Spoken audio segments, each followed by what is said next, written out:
오늘은 사순절 마지막 주일로 예배를 드립니다.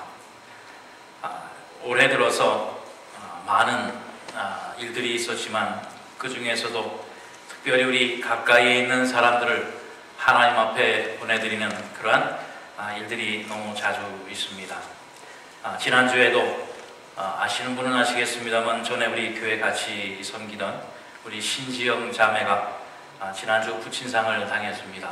그래서 LA에서 장례를 치러서 거기까지 지난주에 갔다 왔는데 장례와 모든 절차를 함께하는 가운데에 또 더욱더 우리 사순절을 통해서 하나님께서 우리에게 허락하신 이 십자가의 사랑이 얼마나 소중한가라고 하는 것을 다시 한번 또 발견하고 기억하고 감사하는 그러한 시간을 지냈습니다. 그런데 그 돌아가신 분의 부부가 천주교 신자였습니다. 그래서 모든 예식이 천주교식으로 예식을 거행했고 또 그래서 저도 그 장례 미사라고 그러죠. 그것을 제가 처음 한번 참석을 하면서 지냈는데 참 그 거룩한 모습 또 하나님 앞에 소천된 그 생명을 이렇게 하나님 앞에 돌려보내는 그런 모습을 보면서 참 잘한다라는 생각을 갖기도 했습니다만 그 장례 미사를 하면서 그 자리에 많은 사람들이 하객들이 왔습니다. 그리고 그 중간에 이제 그 미사를 하는데 우리가 바라는 그 성찬이지요 하면서 예수님의 떡과 포도주를 갖다가 이제 믿는 사람에게 그 자리에 온 사람에게 매번 미사 때마다 주는데 그것을 하면서 방송을 안내말을 하더라고요. 그래서 하는 말이 천주교에서 영세를 받지 아니하는 사람은 이 미사에 이 떡을 받는 데에 참석할 수 없습니다. 천주교에서 영세를 받은 사람만 참석해 주십시오 라고 그렇게 안내를 해서 저는 그냥 그 자리에 가만히 앉아 있었습니다. 명색이 목사인데 예수님의 성찬에 참여하지도 못하고 그 자리에 가만히 앉아 있는 모습을 제가 보면서 이게 뭔가 잘못돼도 잘못됐구나. 천주교에서 믿는 예수님과 우리 기독교가 믿는 예수님이 다른가? 분명히 하나님은 한 하나님이요 예수님은 십자가에서 우리의 모든 죄를 위해서 돌아가셨고 또 예수님의 살과 피를 주를 믿는 모든 이에게 다 동일하게 나누어 주시고 한 몸을 이루라고 그렇게 살과 피를 주셨는데 어떻게 천주교에서 영세를 받지 않았다고 해서 예수를 믿는 사람, 하나님을 믿는 사람들은 참석을 못하게 하는가? 그게 내가 목사였으니까 망정이지 만약에 그 자리에 처음으로 예배에 참석했다가 예배드리는 그 모습을 보고 나도 예수를 믿어야 되겠구나 결심을 했는데 참석을 못합니다. 당신은 우리와 다른 사람입니다 라고 하는 그런 마음을 가졌다라고 하면 그 사람의 마음이 어떻겠는가 라고 하는 것을 생각을 하게 됩니다. 그래서 저는 모든 성찬을 우리가 할 때에 모든 사람이 받도록 합니다. 어린아이도 받도록 합니다. 세례받지 아니한 사람도 그 시간에 그 성찬에 참여하고 동참하고 싶은 사람에게 저는 성찬을 베풉니다. 왜냐하면 이 교회는 이 성전은 우리가 예배를 드리는 것은 죄인과 의인을 구별하기 위해서 드리는 교회가 아닙니다. 예배가 아닙니다. 우리가 하나님 앞에 예배를 드린다고 하는 것은 우리의 모든 죄된 것을 죄사함을 입고 거룩한 하나님의 백성으로 예수를 믿고 거듭나기 위한 그러한 시간입니다. 우리가 세례를 받았다고 해서 죄 아주 없는 의인으로만 사느냐? 결코 그렇지 않습니다. 우리가 세례를 받았다고 해서 나는 죄가 하나도 없느냐? 그렇지 그렇지 않다는 겁니다. 그래서 우리가 예배를 통해서 하나님 앞에 나올 때마다 가장 먼저 해야 될 일이 뭐냐면 바로 하나님 앞에 우리의 죄사함의 고백과 기도와 간구를 드림으로 하나님으로부터 모든 죄사함을 받고 죄사함을 받은 거룩함으로 하나님 앞에 영광 올려드리는 것이 바로 우리가 드리는 이 예배인 것입니다. 당신은 죄인이요 당신은 의인이요 이 편을 갈라서 당신은 성찬에 참여하고 되고 당신은 성찬에 참여하면 안 됩니다. 쫓아내는 교회가 결코 아니라라고 하는 말씀입니다. 그렇다면 우리가 죄사함을 받는다, 죄사함을 받았다라고 하는 그 근거를 어디에 두고 있습니까? 바로 죄사함의 근거는 주님께서 우리를 위해 져주신 그 십자가의 근거를 하고 있습니다. 우리가 사순절 이 마지막 주를 지나면서 여러분 얼마나 내가 하나님 앞에 죄인인 것을 고백하며 지냈습니까? 바로 예수 그리스도의 십자가를 본다라고 하는 것은 내가 나의 죄된 것을 하나님의 사랑 앞에 하나님의 긍휼하심과 자비하심 앞에 바로 예수 그리스도의 십자가의 못을 박는 그러한 기간이 되는 거예요. 그래서 주님께서 몸소 지신 그 십자가에 나의 모든 죄가 십자가의 못을 받고 용서함을 받는다라고 하는 바로 그것입니다. 내가 잘나서 내가 똑똑해서 내가 잘 믿어서 죄 용서 받은 것이 아니라 오직 예수 그리스도의 십자가 때문이라고 하는 바로 그 사실입니다. 베드로전서 2장 4절 말씀에 보면 친히 나무에 달려 그 몸으로 우리의 죄를 담당하셨으니 이런 우리로 죄에 대하여 죽고 의에 대하여 살게 하려 하심이라 그랬습니다. 십자가의 못을 박은 것은 우리 모든 죄를 위해서 주님이 박아주신 것이에요. 사랑이 당신은 해도 되고 당신은 안 됩니다. 당신은 구원받았고 당신은 구원받지 못했습니다. 정해주고 편가를 아무런 의도 없다라고 하는 것입니다. 오직 우리가 죄사함을 받은 것은 십자가예요. 주님께서 나를 위해서 십자가에 죽어주셨다라고 하는 그 사실만 믿고 의지하게 될 때에 우리의 죄는 사함을 받는다라고 하는 것입니다. 다른 근거, 다른 조건 하나도 없습니다. 지금 이 시간, 지금 이 순간 나의 모든 죄를 주님 앞에 담당합니다. 모든 것을 자복하게 될 때에 하나님께서는 의로우가오미 부사 우리의 허물을 탓하지 아니하시는 은혜와 축복을 허락하여 주신다라고 하는 바로 그 말씀입니다. 바로 우리 교회가 이 사명을 담당을 해야 되는 겁니다. 우리 하늘연 교회 이름값을 해야 될 거예요. 하늘을 열어서 하늘문을 보여줬으면 그 길로 모두 다 인도해야지. 너는 되고 당신은 안 되고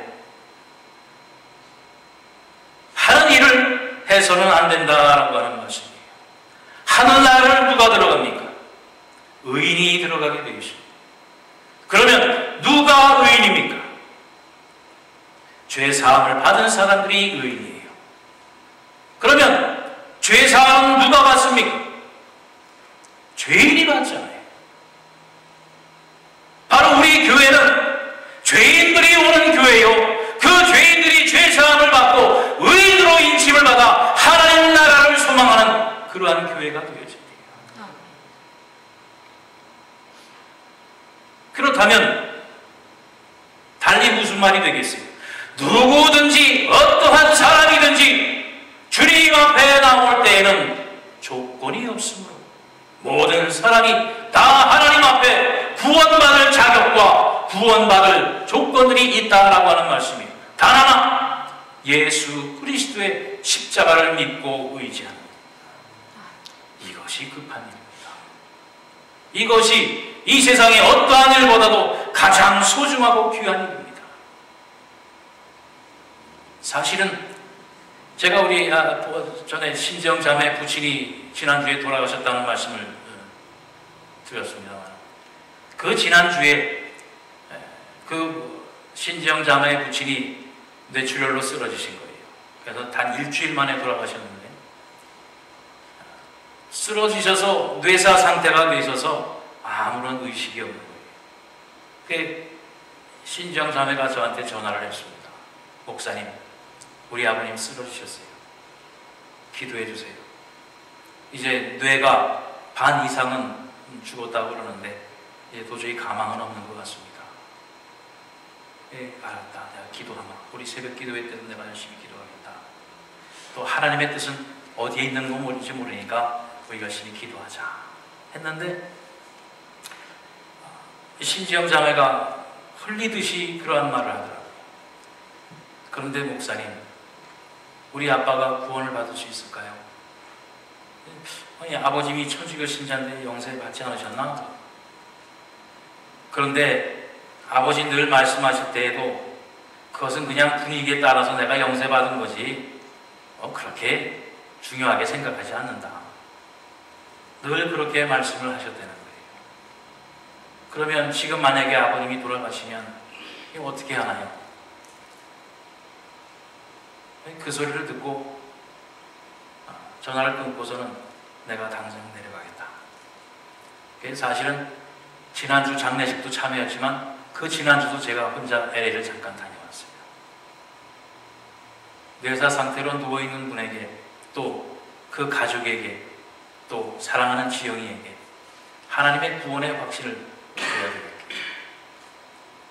이미 뇌사 상태는 됐지만 모든 몸은 아직 살아계시기 때문에 그 즉시로 내려가서 중환자실에 가서 제가 하나님의 성부와 성자와 성령의 이름으로 세례를 주었습니다.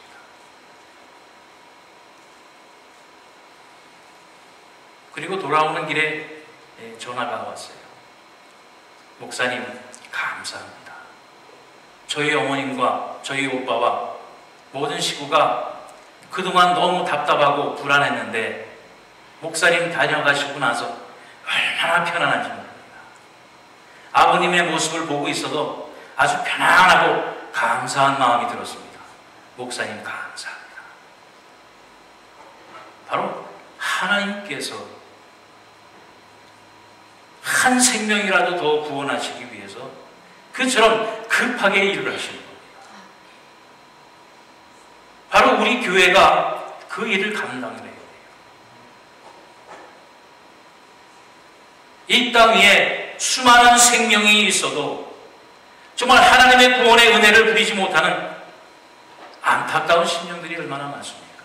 그런데 우리는 어떠한 조건과 형식과 관습에 얽매여서 이것 안 되고 저것 안 되고 나중에 와라, 다음에 하자. 그 한순간에 한 생명이 천국과 지옥을 왔다 갔다 한다고 생각하게 될 때에 여러분 그 순간을 미룰 수 있겠어요? 예수님께서 십자가에 달려 죽으실 때도 두 강도가 옆에 있었어요. 한 강도는 주님을 조롱했지만 한 강도는 주님 나고 이럴 때에 나를 기억해 주소서. 주님이 뭐라고 하셨습니까? 내가 오늘 나와 함께 나곤에 이르리라. 내려가서 세례받고 다시 와라 그러지 않으셨어요. 그 즉시로 내가 구원의 은혜를 누릴 것이라 라고 말씀해 주셨다라고 하는 말씀입니다. 여러분, 우리는 지금 당장 주님을 만나야 됩니다. 다음이 없습니다. 지금 당장 이 시간에 우리 주님과의 만남을 가져야 될 것이며 우리 교회가 그 일을 주선하고 만남의 장소로 이 교회가 쓰임을 받아야 된다라고 하는 말씀입니다. 여러분 잘 아시는 말씀이 있잖아요.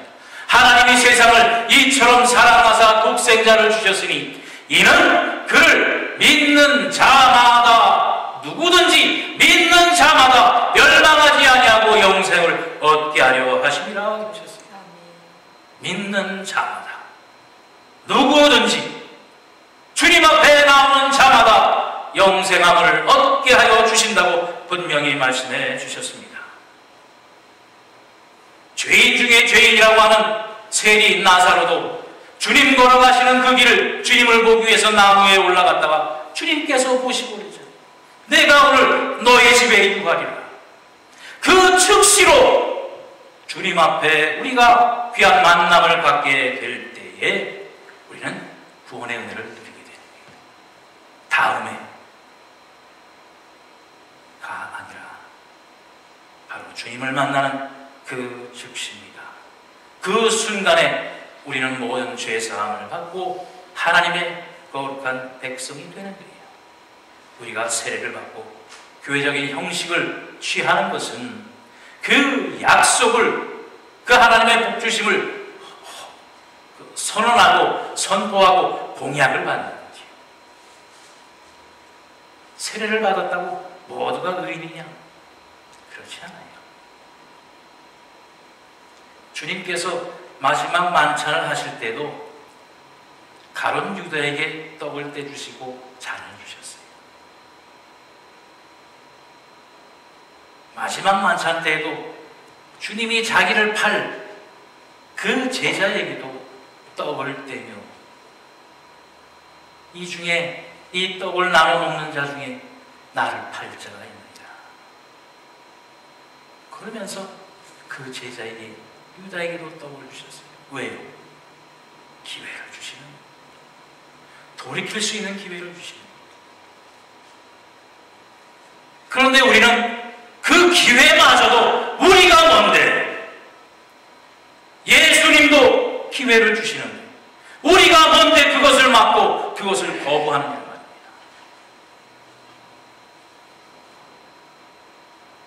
우리가 주님의 사랑, 하나님의 자비하심, 하나님의 긍휼하심을 우리가 믿고 의지한다면 우리도 그 사랑과 자비와 긍휼하심으로 하나님 앞에 나아가야 될 것입니다. 왜냐하면 바로 주님의 십자가는 화목하게 하는 십자가이기 때문에 하나님께서 이 세상을 처음에 지셨을 때는 정말 보기에 좋으셨도다 그랬어요. 그런데 이 세상이 왜 이 모양이 이 꼴이 되었느냐? 바로 세상에 죄가 들어왔기 때문인 것이지. 죄가 어떻게 들어왔습니까? 바로 사탄이 하나님과 우리와의 관계를 이간질시켜서 사이를 떨어뜨려 놓고 우리로 하여금 죽음을 맛보게 하지 않았습니까? 결국 하나님과 우리는 원수 관계가 된 거예요. 하나님의 이름도 부를 수 없고 하나님을 찾을래야 찾을 수도 없고 오로지 죽음의 어두움을 걸어가는 그러한 불쌍한 존재들이었지 않습니까? 그러나 우리 주님께서 십자가에 못 박혀 죽어주심으로 인해서 우리가 하나님과 화목되어지는, 하나 되어지는 그 은혜를 우리가 입었다는 말씀입니다.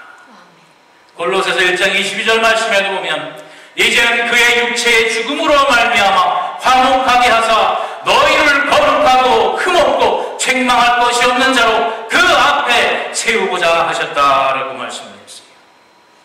바로 예수님께서 십자가에 달려 죽으신 것은 하나님과 우리를 화목하게 하십니다.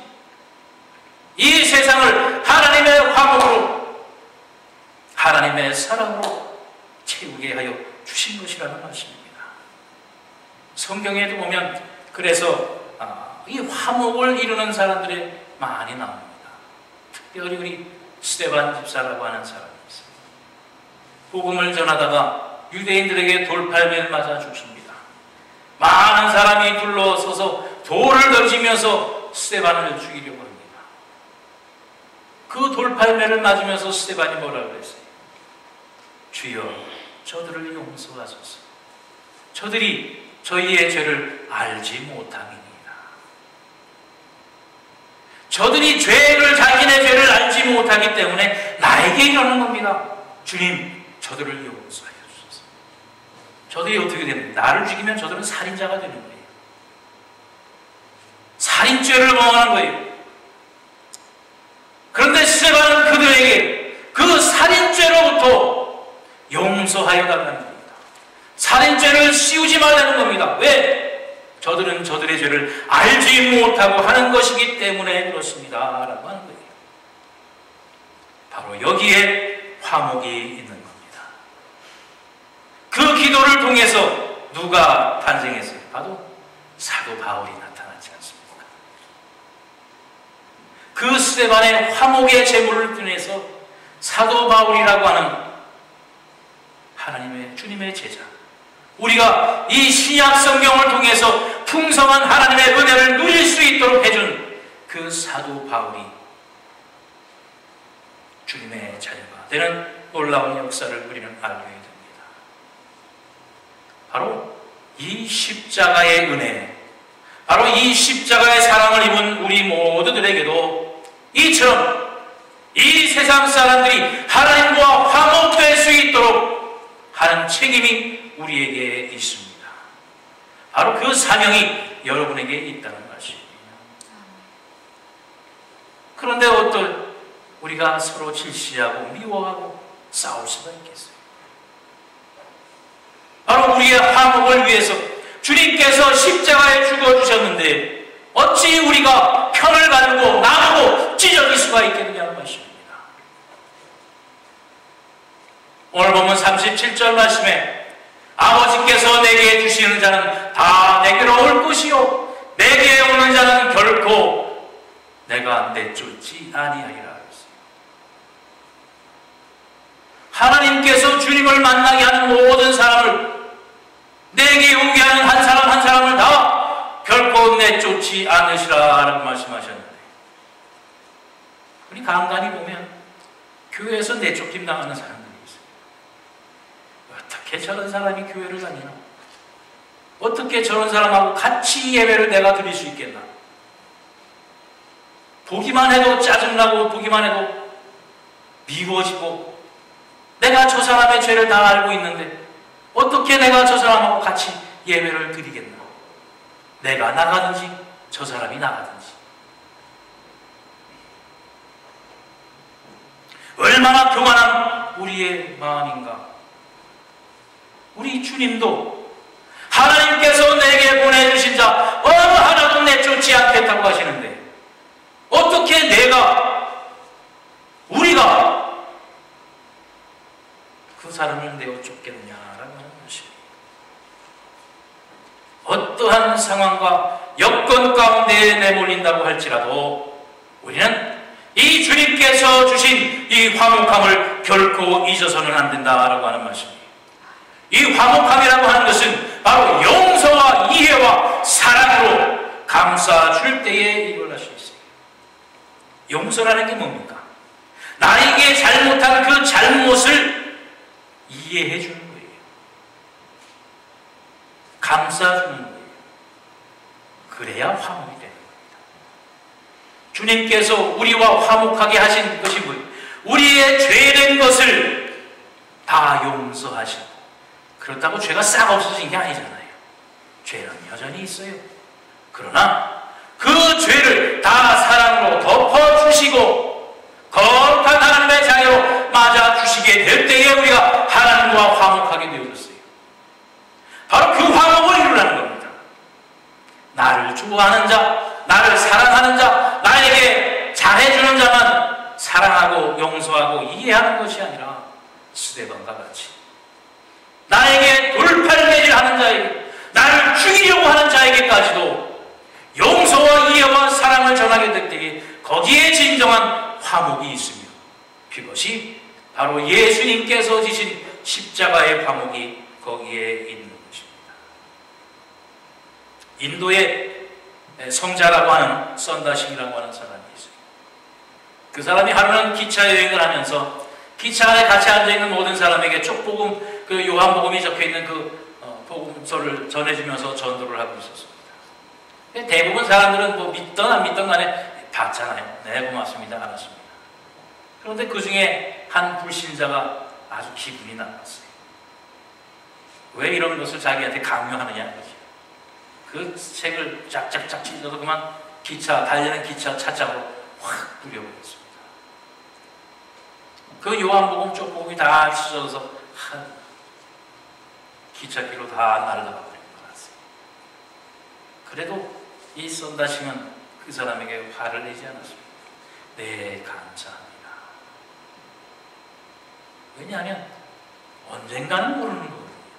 지금 당장은 나한테 그러지만 언젠가는 모르는 거거든요. 네, 썬다싱이 감사합니다. 네, 고맙습니다. 그러면서. 그런데 하나님의 역사는 그 후에 일어납니다. 우연히 그 철길가를 걸어가던 어떤 한 사람이 지나가던 기차에서 날리고 풀리는 많은 종이 조각을 발견했어요. 그 저것이 무엇인가 하고 가서 한쪽을 들어보니까 거기에 생명의 떡이라고 하는, 오늘 우리가 봉독한 말씀 가운데 나왔어요. 생명의 떡이라고 하는 단어가 이렇게 나와 있는 것을 봤어요. 조그만 조각. 이게 뭔가 궁금해서 이제 시내에 나가서 성경책을 하나 사서 보기 시작을 했습니다. 그 말씀을 보면서 마음의 변화를 받아서 예수를 믿게 되었죠. 그가 인도의 그 중부시를 전부 다 전도하는 전도자가 되어버리고 말았습니다. 하나님의 역사가 여기에 있는 겁니다. 어떠한 상황과 여건 속에서도 내가 예수 그리스도의 십자가를 가지고 화목하고 용서하고 이해를 하게 될 때에 그 용서와 화목을 통해서 역사하시는 하나님의 역사가 있다고 하는 말씀입니다. 그래서 오늘 본문 가운데에도 나를 보내신 이의 뜻은 내게 주신 자 중에 내가 하나도 잃어버리지 아니하고 마지막 날에 다시 살리는 이것이니라 라고 말씀합니다. 하나님의 뜻이 어디에 있는 줄 알아요? 바로 한 생명이라도 잃어버리지 아니하는 겁니다. 한 심령이라도, 한 생명이라도 잃어버리지 아니하는 것. 바로 여기에 십자가의 사랑이 있고 십자가의 능력이 있습니다. 우리 하신소를 통해서 바로 우리가 이 십자가의 능력을 다시 한번 회복해야 될 것이다. 그리고 그 생명은 영원히 보장되어진 하늘나라의 생명이에요. 바로 우리 주님이 지신 이 십자가는 영원한 생명을 약속하는 그러한 십자가라고 하는 것입니다. 세계적 그 원자력 권위자라고 하는 정근모 박사라고 하는 사람이 있습니다. 오늘날 우리 일본 때문에 원자력 발사선 때문에 많이들 두려워하는데, 세계적인 권위자 정근모라고 하는 사람이 우리보다는 이 해외에서 많이 이름이 알려진 사람이라고 해요. 그런데 이 사람에게도 큰 아픔이 있었습니다. 뭐냐면 사랑하는 아들이 있는데 그 아이가 10살 때부터 만성 신장염으로 투석을 하고 피를 뽑고 하는 그러한 병치레를 했어요. 10살부터 시작된 이 투석과 병치레가 36살 될 때까지 장장 26년 동안을 그러한 병치레를 할 수밖에 없었어요. 근데 36이 돼서 그 병이 낫느냐? 그게 아니라 36에 그만 세상을 떠났다는 것입니다. 그런데 이 정근모 박사가 하나님의 은혜를 깨달은 것은 바로 이 아들의 죽음을 통해서요. 몸이 빼빼 말라가고 그동안 20여 년간의 병치레로 쇠할 대로 쇠한 아들이 이제 죽어가는 모습을 봅니다. 정말 그동안의 많은 수고와 노력과 헌신의 생각이 나서 눈물이 앞을 가려요. 그런데 그 아이가 죽으면서 아버지 슬퍼하지 마세요. 나는 이제 하나님 나라에 갑니다. 아버지 슬퍼하지 말아요. 아니 오히려 저를 위해서 축복 기도해 주세요. 나는 이제 하나님 나라에 새로 입학하기 위해서 입학식을 하기 위해서 저는 갑니다. 아버지 나를 기쁨으로 배웅해 주세요. 바로 그러한 마지막 유언을 보고 듣고 정근모 박사가 이 아이도 정말 평생을 병상 가운데 있었던 아이도 이러한 소망을 가지고 하나님 나라 가는데 나는 라고 하는 그러한 생각을 통해서 아들의 죽음을 통해 더욱더 굳건한 신앙과 믿음을 갖게 되었다는 거예요. 그래서 그 사람이 책을 하나를 썼는데 나는 위대한 과학자이기보다 신실한 크리스찬이 되고 싶다라고 하는 그런 책을 썼어요. 바로 이 하나님 앞에 우리가 설 때 우리의 모습이 어떻겠냐. 우리가 십자가의 은혜, 하나님의 약속을 입은 자의 모습은 마지막에 이렇거든요. 그 영원한 약속이 있기 때문에 늘 감사할 수 있고 늘 기뻐할 수가 있어요. 죽음이 내 눈앞에 있다고 할지라도 결코 슬퍼하지 아니하며 오히려 새로운 설레임과 새로운 감격이 우리를 감쌀 수 있게 되어진다라고 하는 말씀입니다. 그것이 어디에서 오느냐? 바로 영원한 생명을 주신 우리 주님의 십자가를 통해서 우리가 갖게 되어진다라고 하는 바로 그 말씀입니다. 오늘 보면 35절 말씀에 보면 예수께서 이르시되 나는 생명의 떡이니 내게 오는 자는 결코 줄이지 아니할 터요 나를 믿는 자는 영원히 목마르지 아니할 것이라 그랬습니다. 이 세상의 갈증으로부터 해결할 수 있는 것 아무것도 없습니다. 그러나 우리 주님이 주시는 이 영원한 생수를 마시는 사람은 영원히 다시는 목마르지 아니하신다고 분명히 약속해 주셨어요. 바로 영원한 생명의 십자가의 은혜가 여기에 있습니다. 또 오늘 마지막 본문 4절 말씀에 보면 내 아버지의 뜻은 아들을 보고 믿는 자마다 영생을 얻는 이것이니 마지막 날에 내가 이를 다시 살리라 라고 하는 하나님의 선언이 있습니다.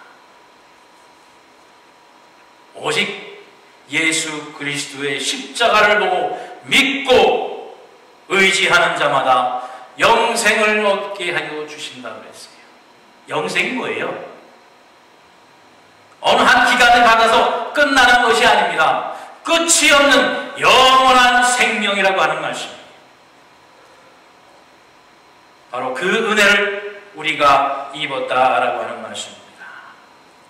이제 우리 하늘연교회가 이 십자가의 은혜와 능력과 소망을 죄인들에게 전하는 그러한 은혜의 종들이 되시기를 바랍니다. 내가 가진 이 십자가의 은혜를 통해서 이 사랑을 통해서 나뿐만 아니라 내 이웃을 살리는 하나님의 능력을 체험하는 여러분이 되시기를 바랍니다. 마태복음 16장 19절에 보면 주님께서 말씀해 주셨어요. 천국의 열쇠를 내가 너희에게 줄 터이니 내가 이 땅에서 매면 하늘에서도 매일 것이요 너희가 이 땅에서 풀면 하늘에서도 풀릴 것이라 그랬습니다. 여러분 우리 믿는 자에게는 이처럼 하나님께서 우리에게 천국 열쇠를 주셨어요. 여러분 매지 맙시다. 모두 다 열어서 하늘을 열어보이는 여러분이 되시기를 바랍니다. 이 세상의 많은 죄인들이 구름대같이 하나님의 나라를 채우는 놀라운 일을 감당하는 여러분과 제가 되기를 바랍니다. 이 십자가의 능력과 은혜가 우리 하늘연교회를 통해서 새롭게 부흥의 장을 이루는 이 여러분이 되시기를 주님의 이름으로 다시 한번 축원드립니다.